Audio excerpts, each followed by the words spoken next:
Federal congelou um dinheiro, né? Muitos bilhões de reais. E esse montante foi reduzido para 10,7 bilhões. Por qual motivo? Porque aumentaram a arrecadação, principalmente vinda de exploração de recursos naturais. O que vem a ser esse recurso natural, né? Essa coisa que parece ampla, vem de onde, Débora? Elisa, lembra que quando a gente teve aquele caso ali estourando do IOF e acabou que nesse mesmo período a gente teve uma proposta vinda para poder tentar sanar um pouco, né, do buraco que poderia ter por causa do decreto sendo derrubado naquela época? Uma das soluções encontradas foi a possibilidade do governo vender algumas áreas de exploração de petróleo, alguns campos de exploração de petróleo que o governo tem, ou seja, faz a venda dessas regiões e que não está tendo ali a exploração naquele momento, para poder conseguir arrecadar o dinheiro nessa situação. Então, são recursos naturais que o governo tem e que, no final das contas, tem a possibilidade de fazer esse tipo de troca para poder sanar, no caso agora, essa situação do orçamento. O detalhe, Elisa, é que a gente tem uma constatação de aumento de arrecadação, só que, como eu estou mostrando agora aqui para vocês, é uma arrecadação que vem, que é advinda de uma situação que é pontual. Não é contínua. Não é contínua. Não é uma arrecadação contínua, ou seja, ela não é sustentável a longo prazo. A gente tem isso agora e lá para frente. Vai ter o quê para poder suprir essa situação? E é por isso que essa mudança nesse relatório de ontem tem sido interpretada como negativa.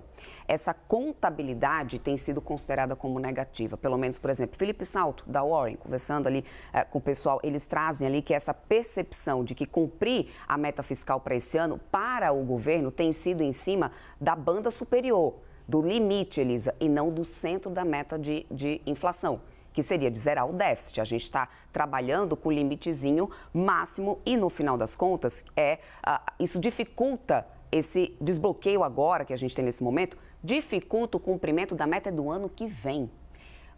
Deixa eu só trazer aqui esses números, porque quando a gente fala de número, fica muito, né? Para a gente olhar, é muito amplo. Fica Vamos mais pegar interessante nesse dinheiro, aqui. né? Vamos ver esse dinheiro. Vamos olhar um pouquinho aqui o que teve nesse relatório. Resumindo, a gente tinha um contingenciamento. Contingenciamento aqui está ligado, Elisa, justamente à expectativa ou não de arrecadação. Quando a gente teve lá nos meses atrás uma queda de arrecadação, o governo aumentou o contingenciamento, que estava na casa dos 27 bilhões e 700 milhões de reais. O que o governo fez agora?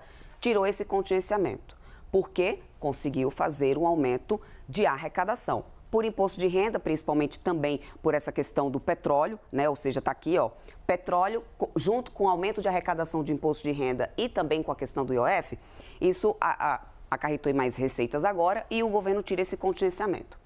O bloqueio, que é em cima das despesas obrigatórias, aqui, Elisa, teve até um aumentinho, porque antes estava em 10 bilhões e 600 milhões.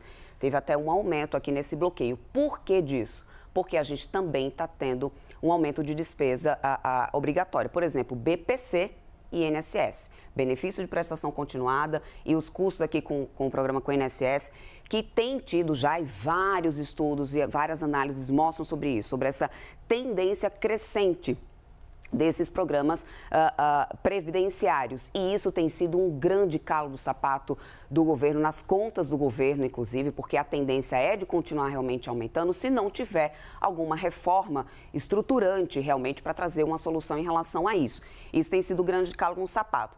E o resultado disso é que temos aí, então, o déficit na casa dos 26,3 bilhões, que no final das contas, se a gente for mirar o centro da meta, o déficit fica em 31 bi.